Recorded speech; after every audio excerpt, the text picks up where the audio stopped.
This is James Holder for Rifle TV in association with Macklin's Gym Marbella. With me, I've got Mick Hennessy from Hennessy Sports. We're in Rotterdam in Holland, and I've got to say, it's great to see you, mate. Yeah, you too, James. You too. It's playing up again, isn't it? We're here. What's it been like so far? I know you've only came today, but you must have been communicating with the lads and stuff. What's it been like in camp? Well, I feel like I'm here all the time with all the videos that come out and the and the tweets and everything. You get to know and hear everything what's going on, don't you? Yeah. That's a good thing about Team Fury. They keep everyone updated by social media. Bit of an open book sometimes, aren't they? Yeah, absolutely. Yeah. And that's what the fans and the supporters want, and that's what they get with Team Fury. Big fight. Tyson Fury defending against Klitschko in their rematch. He's behind me doing something, isn't he? Not quite. You up to it? I ain't going. I'm just watching you. Watching you, Biggin. Watching you. Big fight. Massive for the UK. This time around in Manchester, Tyson Fury putting the belts on the line against Klitschko. Talk to me a little bit about the fight. How do you see it playing out? Well, the shape he's in at the moment, I'll see it playing out with Klitschko being completely outclassed and walking onto a big shot, and Tyson coming out with a brutal KO. Okay. That's how I see it. This is Mick Hennessy, the promoter, and he's got a long dick! Not as long as yours. He's been trying to get you to say this all day, hasn't he? Oh, mate. Unbelievable. Oh, do you think... Excuse me, Mick. Let me compose myself. Do you think Klitschko will come in different this time around? I mean, the first time he wasn't as aggressive. He wasn't as. Do you think Klitschko will come in different this time around? He wasn't aggressive in the first fight. He left it quite late to start throwing right hands. Do you think his tactics will be different? I think that he did everything he could in the last fight because he was shocked by Tyson's range and his power. He was shocked, and you could see that he was scared to walk onto shots. He weren't prepared to take the chances because he knew that he could get knocked out. I think this time, it's basically shit or bust. He's got to take them chances, otherwise he's got no chance. So he's going to come to fight, and he's going to put it all on the line, and it's going to be an outrageous fight while it lasts. Do you think he underestimated Tyson first time around? Big time, yeah, big time, like they all do. I've had it from day one. Everyone he's ever been matched with, you more or less get the same thing afterwards. Mm. When I watched him on television, I thought it'd be straightforward. Couldn't believe how rangy he was, couldn't believe how hard he punched, couldn't believe his boxing ability and his angles. So it's not new to me. For me and the team on the night, I couldn't see any other result. It was a formality of him beating Vladimir Klitschko. It was just whether Tyson would get the stoppage or whether we'd potentially run the gauntlet and get robbed. Interesting enough, for the rematch, the bookies have made Vladimir Klitschko favourite. Do you think they're missing a trick here, Mick? Big time, but they missed the trick the first time with Tyson. So, who's to, listen, we all know the score. You're here, James. You've been a big supporter of all of us. And but there's very few out there. There really is. And people want to see him lose. A lot of people want to see him lose. Why do you think that is, Mick? I just think that he's too out there. He's too honest. He's too I just think a lot of people don't like the fact that he doesn't play to anyone's tune. And he's unpredictable, but the actual supporters and fans absolutely love that unpredictability because you don't know what you're going to get. But I think it scares a lot of the establishment away to some degree.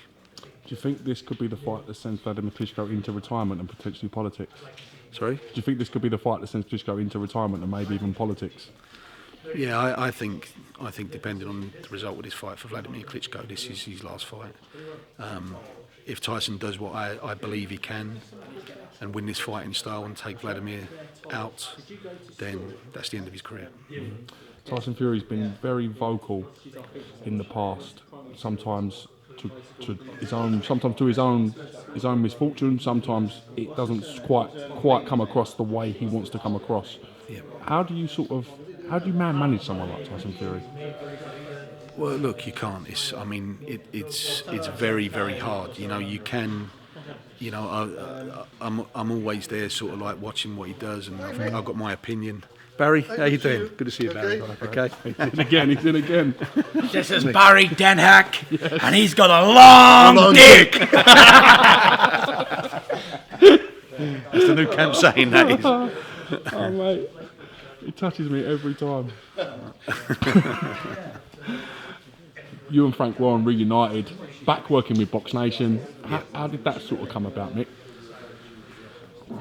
Well, Frank, you know, he really believes in Tyson as heavyweight champion, and he really wanted this fight, and he really stepped up to the table.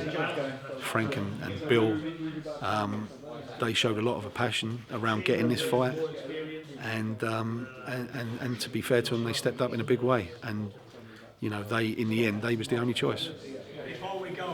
I know you've planned this and visualised this moment. Like when you was setting up fights for Tyson Fury against like the likes of Martin Rogan, did you believe you would get to this point, Mick? Always believed it. Since the day I signed him from the amateurs, I always believed that his destiny was to become not just heavyweight champion of the world, but to cross over and transcend the sport and to become a global star.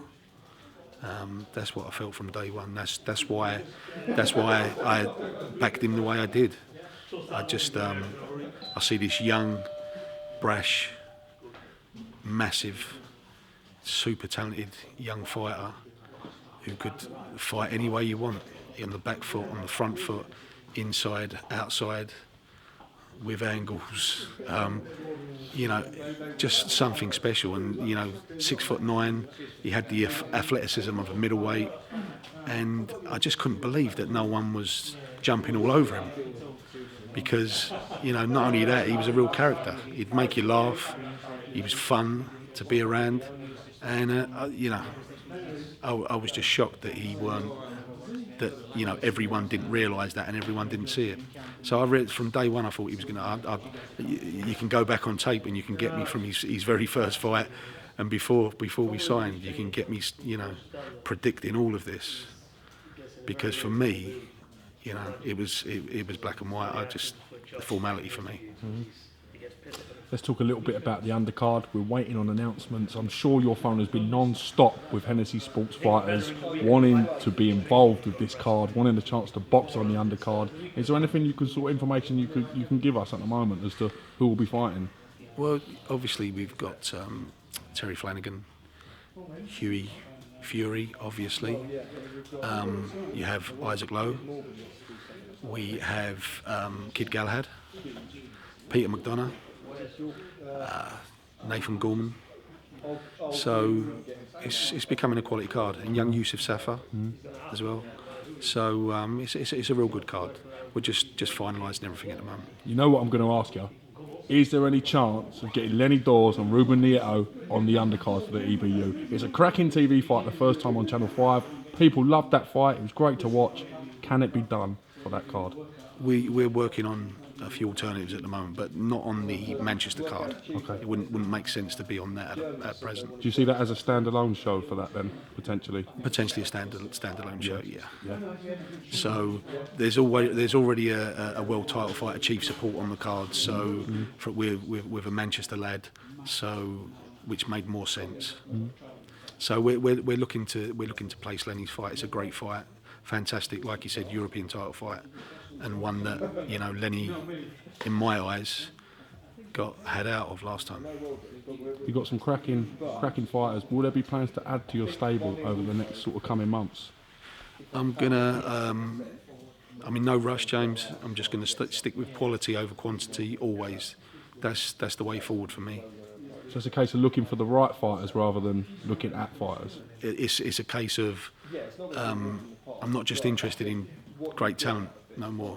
I need to They need to be genuine, nice people as well. People I want to work with, people I'm going to enjoy working with, because this is a hard ride, and you know, you've got to enjoy it. So I'm looking for genuine, loyal, nice people who are very talented and have got potential to go all the way to the top. One day when you're ready, can we do an uncut interview on some people you've worked with in the past? For sure. Would that be something you'd be come, interested in doing? That will come, Out of respect, I don't ask you a lot of questions. Not like I can't ask you, Yeah. but it's not relevant to what we're talking about today. So it would be great to sit down and maybe do something like that. One of these days, I'm going to have a lot to say. Don't say things like that. You can't say things like that, Mick. You know what I mean? I am, yeah, because there's things that need to be said. All right. On that note, when you're ready, Mick, you know our number, and we appreciate all the support and everything you do for us. Thanks for giving us some of your time today, and we will catch you again real soon. Thanks, James. Great seeing you out here. Top man. Thanks, Mick.